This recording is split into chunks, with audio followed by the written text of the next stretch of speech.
Hey mom, lately I've been reflecting on my reality here in Thailand, and the more I ponder, the less I see life as a straight line. It's more like a branching tree, with every decision creating new pathways. Some obvious and others so subtle they almost disappear from view. The bigger choices are easy to trace. Leaving the US, moving to Thailand, becoming a teacher, and deciding to document my journey online. Each of those was a timeline shift, a pivot that altered not just my life, but the lives of people connected to me. But just as often, the shift happens quietly, in ways so subtle I barely notice them until I pause and reflect. Even the smallest decisions, how I arrange my morning, the words I choose, the gestures I offer, have the power to redirect my path. I think often about parallel selves and alternate realities. Somewhere there's a version of me who stayed home, who never taught abroad, and who never picked up a camera to record his days. There's a version who remains in routines, never breaking free, never exploring the edges of possibility. I don't dwell on those versions with regret. They're reminders of the freedom inherent in choice and the power I have to create the timeline I want.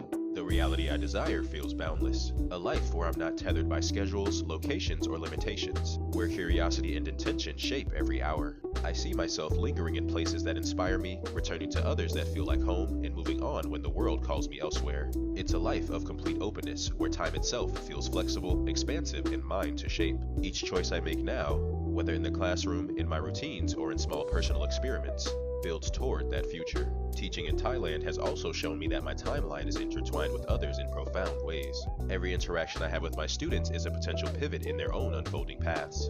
A smile when a child hesitates, a patient explanation when they struggle, a spark of encouragement that awakens their curiosity.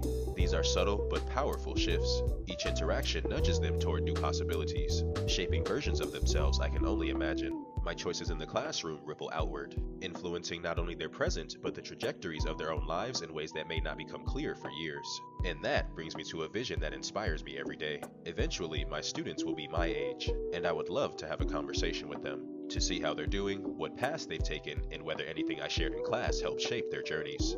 Imagining that moment makes the impact of each interaction feel weighty and meaningful. Even the smallest gestures now could echo into their adult lives, subtly shaping the adults they become. The life I'm moving toward is not distant or abstract. I feel it in my days, in the quiet joy of watching a student's breakthrough, in the freedom of deciding how to spend my hours, and in the knowledge that every choice shapes not only my story, but the lives of those around me. I imagine myself years from now, reaching out to former students to hear their stories, to see how the seeds planted in my classroom have grown, and to share in the richness of the lives they've built. My future is not a single fixed line. It's a field of possibilities. And with each action, each interaction, and each mindful choice, I move closer to a life of freedom, exploration, and meaningful connection. Not just for myself, but for every person whose life I touch.